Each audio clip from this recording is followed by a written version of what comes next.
بسم اللہ الرحمن الرحیم سبحان اللہ رب العالمین والصلاة والسلام علی خاتم الانبیاء محمد مصطفیٰ صلی اللہ علیہ وسلم۔ بسم اللہ الرحمن الرحیم الحمد للہ رب العالمین الرحمن الرحیم مالک یوم الدین ایاک نعبد و ایاک نستعین اہدنا الصراط المستقیم صراط الذین انعمت علیہم غیر المغضوب علیہم ولا الضالین آمین۔ خواتین و حضرات السلام علیکم۔ آج ہم اس نشست میں کوشش کریں گے کہ ہمیں یہ یاد دہانی ہو جائے کہ ہم نے سورہ آل عمران میں پڑھا کیا تھا۔ یہ اتنی عظیم الشان کتاب ہے، اتنی عظیم المرتبت کتاب ہے کہ اس کی سمری نہیں کی جا سکتی۔ تو اس کو میں سمری تو نہیں کہوں گا، لیکن ہم اس کا ایک فلو چارٹ بنائیں گے سورہ آل عمران کا، تاکہ آپ بالکل بلینک نہ ہو جائیں جب آپ سے پوچھا جائے کہ آپ نے سورہ آل عمران میں کیا پڑھا ہے۔ تو اس میں خواتین حضرات سمجھنے کے لیے سورہ آل عمران کو ہم دو حصوں میں تقسیم کریں گے، اور اس کا پہلا حصہ یہ ہے کہ نبی کریم صلی اللہ علیہ وسلم کے پاس کچھ عیسائی وفد آیا تھا نجران سے، اور ان کو ایکسپلین کیا تھا نبی کریم صلی اللہ علیہ وسلم نے کہ ایک خدا کی عبادت کریں، اور عیسیٰ علیہ السلام کے بارے میں اللہ تعالیٰ نے کیسے ان کی پیدائش کی اور وہ کس طرح کے پیغمبر تھے۔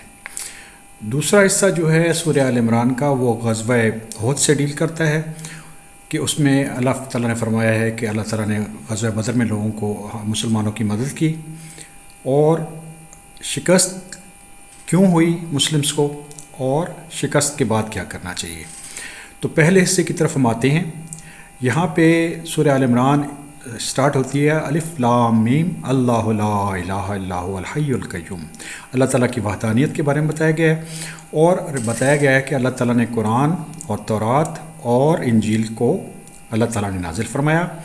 اور قرآن میں دو طرح کی آیات ہیں، محکمات اور متشابہات۔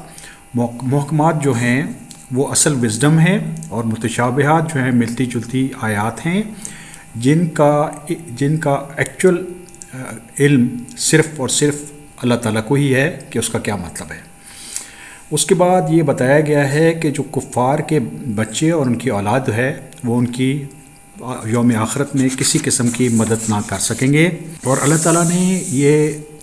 گواہی دی ہے کہ اللہ تعالیٰ کے سوا کوئی خدا نہیں ہے،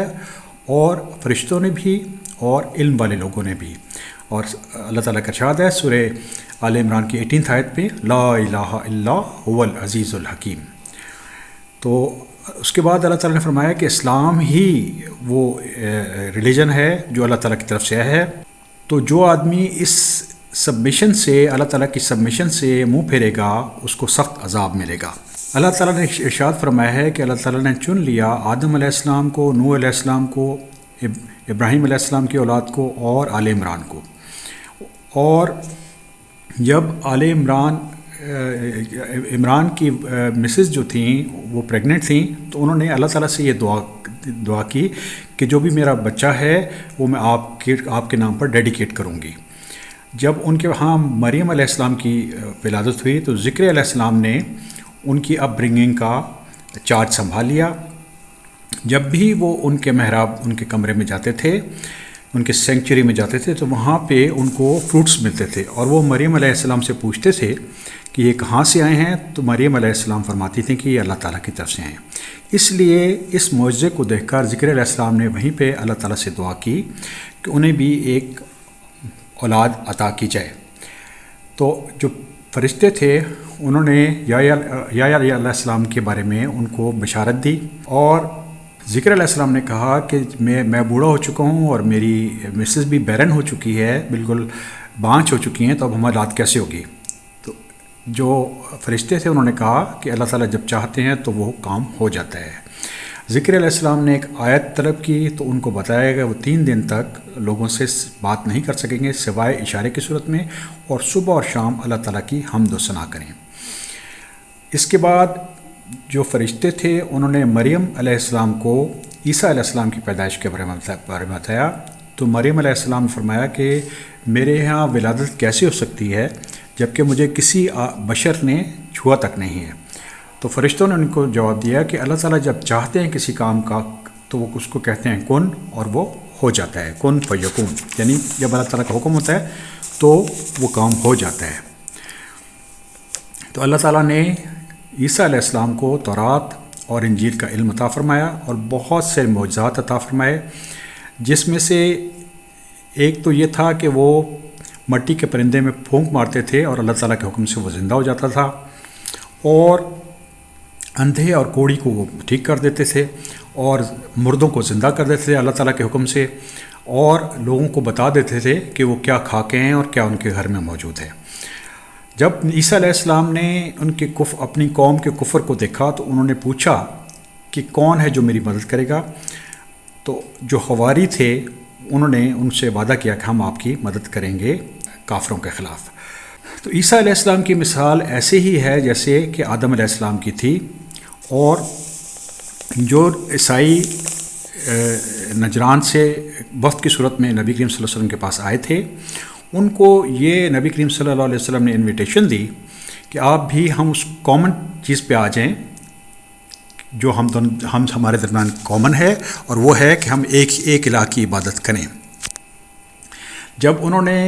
اس میں لیت و لال سے کام لیا تو ان کو انوائٹ کیا گیا کہ او ہم دعا کرتے ہیں اللہ تعالیٰ سے کہ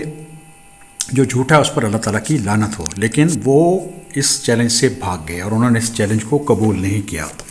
اب جو سیکنڈ پارٹ ہے سورہ آل عمران کا، وہ غزوہ احد سے ڈیل کرتا ہے، اور اس میں ہم نے یہ دیکھا ہے کہ مسلمان جو تھے وہ ان کو شکست ہو گئی کیونکہ انہوں نے نبی کریم صلی اللہ علیہ وسلم کی ہدایت پر عمل نہیں کیا، اور اللہ تعالیٰ نے ان کو ریمائنڈ کیا کہ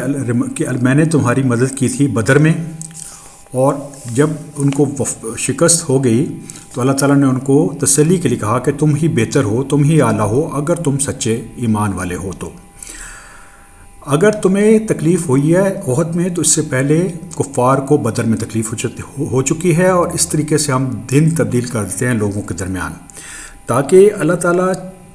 اپنے صحیح ایمان والے بندوں کو جج کر لیں اور ان میں سے کچھ کو شہید کے طور پہ چن لیں۔ اللہ تعالیٰ نے مسلمانوں کو یہ یاد دہانی کرائی کہ وہ ان کو آزمائش کی جائے گی، اور کیا ایسا ہے کہ تم جنت میں داخل ہو جاؤ گے بغیر کسی ٹیسٹ کے؟ اور تو ایسا نہیں ہے، لیکن اللہ تعالیٰ کی طرف سے ٹیسٹ اس لیے آتا ہے کہ لوگوں کی آزمائش کی جائے۔ اور پھر ان کو یاد دہانی کرائی گئی کہ مسلمان اس لیے شکست خوردہ ہو گئے کہ انہوں نے نبی کریم صلی اللہ علیہ وسلم کی ڈس اوبیڈینس کی اور اس چیز کے پیچھے بھاگ پڑے جو دنیاوی گینز تھے۔ ان میں سے کچھ ایسے بھی تھے جو کہ آسمان کا ثواب چاہتے تھے، بٹ اللہ تعالیٰ نے ان کو معافی دے دی، اور حضرت محمد صلی اللہ علیہ وسلم کو حکم دیا کہ وہ ان کو معاف کر دیں اور ان کے لیے معافی کی درخواست کریں اللہ تعالیٰ سے، اور ان کو واپس گروپ میں لیں اور ان سے کنسلٹ کریں جو جتنے بھی معاملات ہوتے ہیں۔ اور پھر اللہ تعالیٰ نے فرمایا ہے کہ جو شہید ہو گئے ہیں ان کو مردہ نہ کہو، کیونکہ وہ اللہ تعالیٰ کے پاس زندہ ہیں اور ان کو اللہ تعالیٰ کی طرف سے رزق دیا جا رہا ہے۔ آخر میں اللہ تعالیٰ نے کمانڈ دی مسلمز کو کہ وہ صبر کریں اور صبر میں ایک دوسرے کا ساتھ دیں، مائنڈفل رہیں، اور اس طریقے سے وہ فلاح پا جائیں گے۔ تو یہ ایک فلو چارٹ تھا جو میں نے آپ سے شیئر کیا سورہ آل عمران کا۔ جیسے میں نے پہلے بھی عرض کیا تھا کہ اس میں بہت چیزیں مس ہوئیں، لیکن ایک سٹرکچر آپ کے ذہن میں آ جائے گا کہ سورہ آل عمران کا بیسک سبجیکٹس کیا ڈیل کیے گئے ہیں۔ تو اللہ تعالیٰ سے دعا ہے کہ اللہ تعالیٰ ہم پر رحم فرمائے اور ہمیں قرآن کی سمجھ عطا فرمائے۔ الحمدللہ رب العالمین۔